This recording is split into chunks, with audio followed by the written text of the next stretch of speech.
Professor Ram Gopal Yadav ji. The debate will go on up to 2 o'clock and again continue tomorrow. धन्यवाद श्रीमान। मैं अपने आप को किसानों तक ही सीमित रखना चाहता था, लेकिन अभी आदरणीय केशवराव जी ने जब हेल्थ की बात की, मैं जहाँ तक मैंने समझा है, मैं ये बताना चाहता हूँ इस सदन को कि बहुत तालियां बजाई गई कि हेल्थ का बजट 117% बढ़ा दिया गया। उसमें मिनिस्ट्री और घुसेड़ दी, ड्रिंकिंग वाटर, सैनिटेशन, पूरे शेखावत साहब की मिनिस्ट्री भी दे दी गई। फैक्ट ये है कि 2,29,000 करोड़ के बजट में केवल 73,000 crore ministry of health and family welfare और लगभग 2700 करोड़ रुपया केवल ICMR के लिए, हेल्थ रिसर्च के लिए। वैक्सीन की इतनी बात कर रहे हैं सब कुछ। मैंने पूछा था अधिकारियों से, ये बताइए कि जब ICMR का हिस्सा है, उसकी मदद से भारत बायोटेक ने ये जो वैक्सीन बनाई है, उसमें हमें कितना, हमारे ICMR को जो बड़ा मार्केट है, इससे बड़ा कोई मार्केट नहीं है आज दुनिया में, कितना पैसा मिल रहा है? कोई पैसा नहीं मिल रहा है। हमारे साइंटिस्ट काम करें, लाभ उठाए भारत बायोटेक। ये स्थिति है। केवल GDP का 0.5%। मैं कहना चाहता हूं, तथ्य देकर, अगर गलत हूं तो मैं माफी मांग लूंगा। केवल GDP का 0.5% हेल्थ और फैमिली वेलफेयर पर बजट खर्च करेगा आएगा जब 11% ग्रोथ रेट होगी आपकी, तब 21-22 में। खैर, ये बात इसलिए मैंने कही कि केशवराव साहब ने और सारे देश को ये बताया जा रहा है कि हेल्थ पे ऐसा किया गया, ऐसा कुछ नहीं है।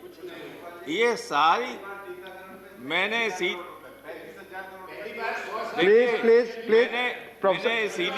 यहाँ से प्रोफेसर साहब आप इधर बोले। प्रोफेसर साहब आप प्लीज। मैंने इसीलिए यहाँ से निकलने के बाद जब प्रेस वालों ने पूछा तो मैंने कहा कि हमारे यहाँ गांव में कहते हैं ये हवा में गांठें बांध रहे हैं। तो ये हवा में गांठें बांध रहे हैं तो, और है वास्तव रियलिटी धरातल पे कुछ नहीं। अब मैं आ रहा हूं अपने मुख्य बात में। बहुत लंबी बात नहीं करूंगा, आप जानते मैं कभी लंबी बात नहीं करता, लेकिन आज स्थिति ये है कि देश के किसान, मैं देश की इसलिए बात कर रहा हूं कि पंजाब, हरियाणा और पश्चिमी उत्तर प्रदेश तो दिल्ली के पास है, ये यहाँ आ सकते हैं और इसलिए आए हैं। वरना नासिक से लेके लाखों की तादाद में लोग मुंबई गए, पवार साहब ने एड्रेस किया उनको, और दक्षिण भारत में कई जगह लाखों की संख्या में लोगों ने रैलियां की, इन कानूनों के खिलाफ विरोध प्रदर्शन किया। अब हमारे किसान बैठे हुए हैं कई महीनों से। तमाम किसानों की जान जा चुकी है, सर्दी की वजह से, भूख की वजह से, अन्य तमाम कारणों से। लेकिन सरकार ऐसी निर्दयी हो गई है, ऐसी बेरहम हो गई है कि उसके ऊपर कोई असर ही नहीं हो रहा है, कोई असर नहीं हो रहा है।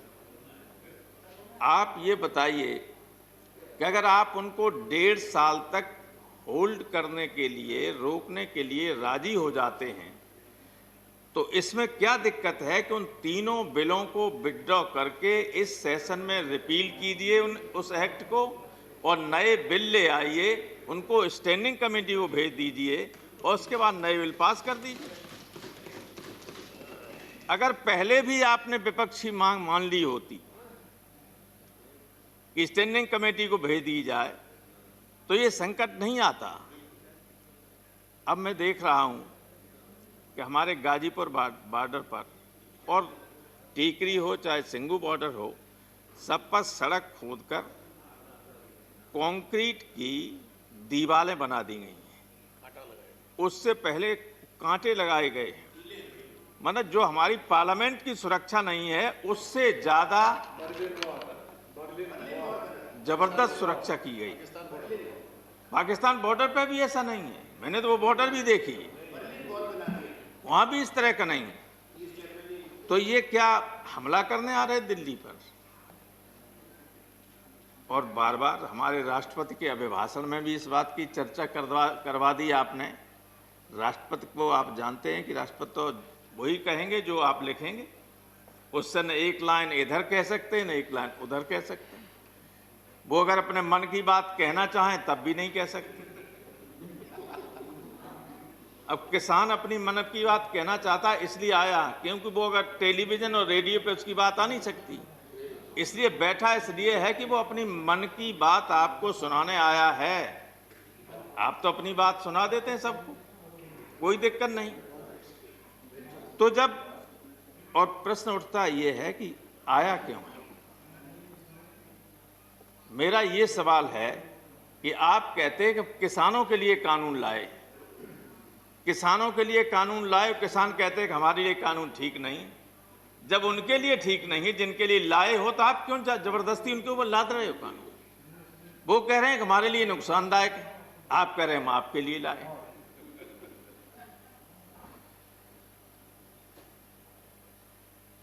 अब देखिए, जो एमएसपी की बात चलती है, ये ऑर्डिनेंसेस आ गए थे पहले ही जून में, और बाद में विधेयक आए जब सत्र चला तब। मैं आपको उदाहरण देना चाहता हूं कि स्थिति कितनी खराब हो गई। लास्ट ईयर जब ये अध्यादेश नहीं आया था, उससे पहले हमारे यहां मक्का का भाव था 22 रुपया कुंटल, 2200 रुपया कुंटल। और इस बार जब यह अध्यादेश आपने लागू कर दिया, उसके बाद मेरा तमाम जमीन खाली पड़ी रहती थी, धान, उसके बाद आलू गेहूं ये सब करते रहते थे। तो लड़के करते थे, उन्होंने कहा साहब मक्का 2200 रुपया कुंटल बिक रही है, अब की मक्का कर दीजिए। मक्का की तो 1100 रुपया कुंटल बिक, 1100 रुपया कुंटल। और आपकी एमएसपी है सर, एमएसपी है हाइब्रिड की 2660 रुपया और सामान्य मक्का की 1860 रुपया। तब हमारी मक्का, मेरी कोशिश करने के बाद भी प्रशासन ने कहा कि हम नहीं खरीद पाएंगे। दलालों की तो खरीद लेंगे, लेकिन आम लोगों को आपके बिहार में तो स्थिति इससे भी ज्यादा खराब थी। आप पता करिए कि मक्का क्या हिसाब बिकी। तो एमएसपी के मिलने का कोई सवाल नहीं है। अब इसलिए नहीं कि आपने कहीं इस कानून में ये नहीं लिखा कि मंडियों के अलावा जो प्राइवेट मंडियां बनेंगी, और प्राइवेट बनेंगी क्या? हमें लगता है इन लोगों को कई साल पहले से पता था, बड़े लोगों को, ये ऐसे कानून आएंगे। आपके मध्य प्रदेश में कई जगह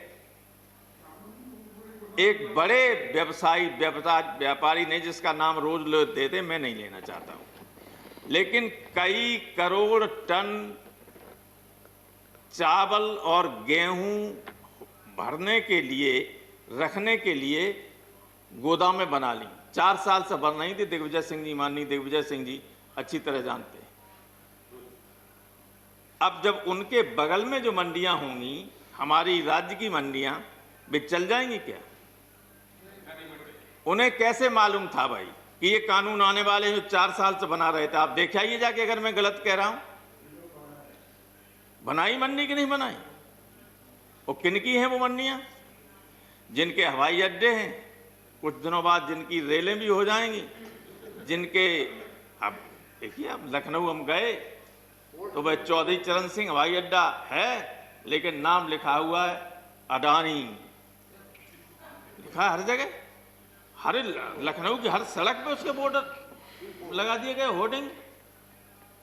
आप बाहर जाइए, अगर 10 मिनट गाड़ी खड़ी करेंगे तो इतना रुपया, और 10 मिनट से ज़्यादा हो गया तो इतना रुपया। आपको अगर कोई छोड़ने आया, आप वीआईपी हैं, उनके साथ आपके साथ गाड़ियां चली आईं, थोड़ा सा हवाई जहाज लेट है और आपसे नमस्ते करने के लिए, खड़े बात करने के लिए रह गए, तब तक पता चला गाड़ी का पैसा बढ़ गया। बहुत बुरा हाल है। तो वही स्थिति इसमें है कि किसान क्यों परेशान है। किसान जानता है बहुत अच्छी तरीके से सबसे बेहतर मंडियां काम करती हैं पंजाब और हरियाणा की, और वो जानता है कि जब ये मंडियां बेकार हो जाएंगी तो मनमाने तरीके से व्यापार, ये जो बड़े उद्योगपति हैं जिनकी मंडियां बनेंगी निजी, वे किसानों को कहेंगे कि हम इस भाव पे लेंगे, लेना हो तो दो, न देना हो तो रखो अपने घर।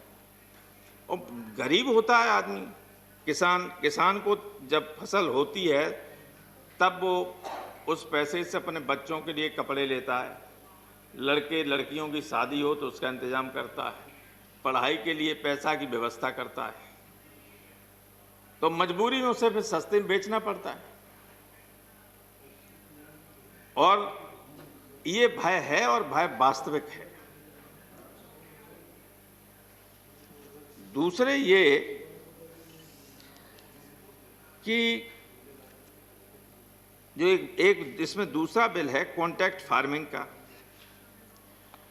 कॉन्ट्रैक्ट फार्मिंग में इतनी बड़ी धोखाधड़ी हम लोगों को पहले ही संदेह था। अब आप देखिए, छत्तीसगढ़ के लोग हैं यहाँ, ये हमारे पास सामने रखा हुआ है पेपर कटिंग। छत्तीसगढ़ के 7 जिलों के किसानों के साथ कॉन्ट्रैक्ट फार्मिंग में धोखाधड़ी, एसपी से शिकायत, तो हजारों करोड़ रुपए के हो गया है धोखाधड़ी। पैसा ही नहीं दिया, ले लिया, पैसा नहीं दिया। और कुछ जगह कहा कि हम ये बीज दे रहे हैं आपको, पैदा कीजिए, 2600 रुपया लेंगे, खरीदेंगे, और पैदावार इतनी ज़्यादा होगी, पैदावार आधी भी नहीं हुई, और अब कह रहे हैं कि 800 रुपया खरीदेंगे, और नहीं खरीदेंगे। आप क्या कैसे कर लेंगे? आपने कहीं इस बिल में ये व्यवस्था नहीं की कि चाहे राज्य की मंडी में खरीदा जाए, चाहे कोई इंडिविजुअल खरीदे, चाहे कोई और प्राइवेट मंडी वाला खरीदे, इस एमएसपी से कम लागत पर, कम कीमत पर कोई नहीं खरीदेगा। ये गारंटी अगर एक लाइन लिख दे जाते तब भी लोगों को भरोसा रहता है कि इसमें हमारी एमएसपी बची रहेगी। अब केवल ऐसे ही कहते रहोगे कि एमएसपी नहीं जाएगी, कहाँ आपने गारंटी की?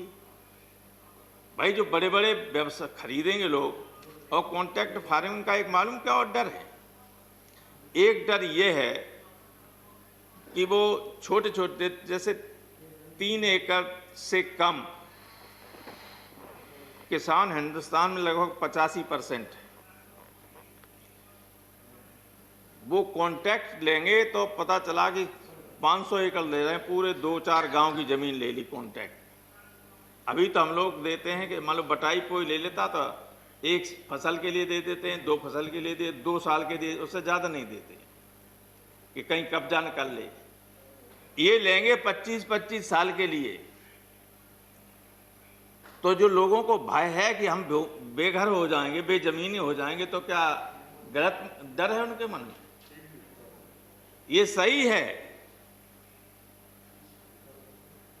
तो ये जो लोगों को के मन में भय है, इसलिए उसको दूर करने के लिए इन बिल को वापस लेने के अलावा कोई रास्ता नहीं। तीसरी बात यह है कि आपने जो एक व्यवस्था और कर दी है, भाई आखिर कुछ एक्शन ऐसे होते हैं जिससे लोगों के मन में संदेह जो पैदा होता है वो कन्फर्म होता चला जाता है। आपने व्यवस्था ये कर दी कि ये जिनसे जो मेन है, जैसे चावल है, धान है, गेहूं है, आलू है और कुछ तिलहन है, दलहन है, ये एसेंशियल कमोडिटी के अंतर्गत नहीं आएंगे। तो ये खुली होर्डिंग की छूट किसके लिए दी गई? भाई गुलाम नबी आजाद तो कहीं भर नहीं देंगे जमीन खरीद के। कौन खरीदेगा? कौन होर्डिंग करेगा? ये बड़ी बड़ी मंडियां बन रही हैं, वो किस लिए बन रही हैं?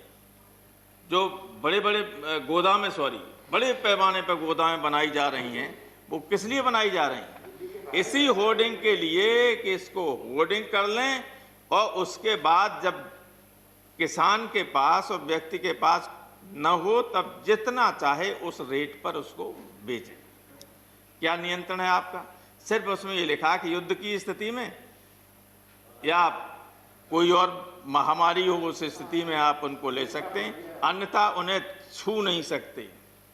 चाहे जनता भूखी मरती रहे लेकिन गोदामें भरी रहेंगी।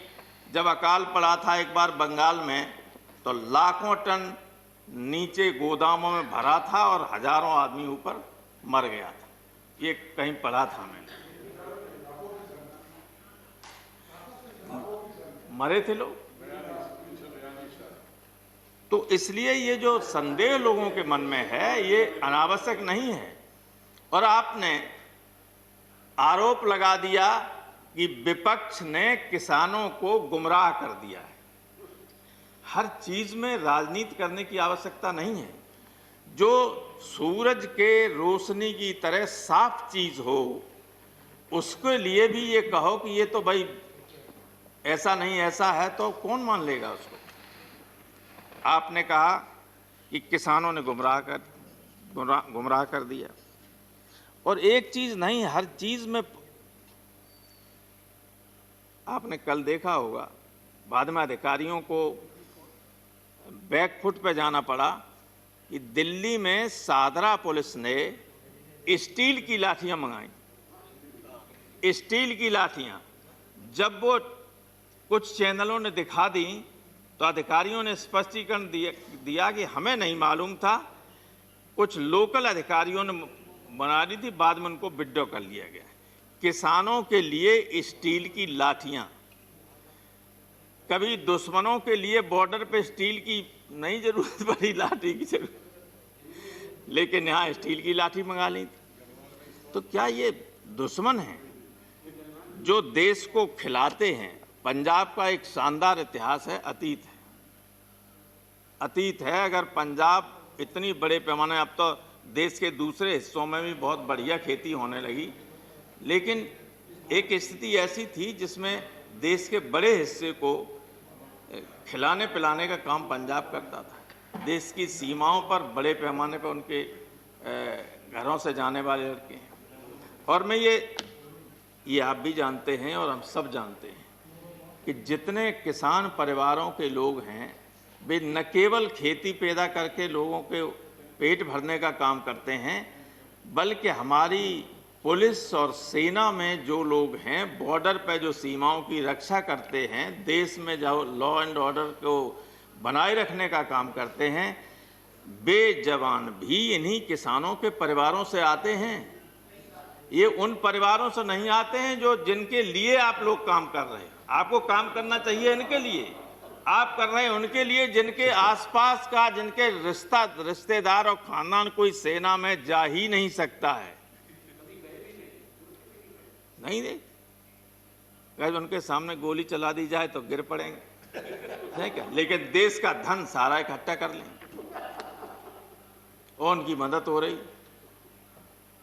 भाई ये क्या दिक्कत है कि किसान कह रहे हैं कि वापस कर लिए? इसमें प्रतिष्ठा का प्रश्न क्या? अगर हम कहते, अगर विपक्ष कहता, पॉलिटिकल पार्टीज कहती कि आप विड्रॉ कर लीजिए, आप मत करो, लेकिन किसान किसी राजनीतिक दल का नहीं है, किसी राजनीतिक दल से प्रेरित नहीं है, बल्कि जो लोग बैठे हुए उन्होंने कहा है कि कोई राजनीतिक दल का व्यक्ति हमारे मंच से भाषण नहीं कर सकता, बैठ सकता है नीचे लेकिन मंच पर नहीं जा सकता है। कहा कि नहीं कहा?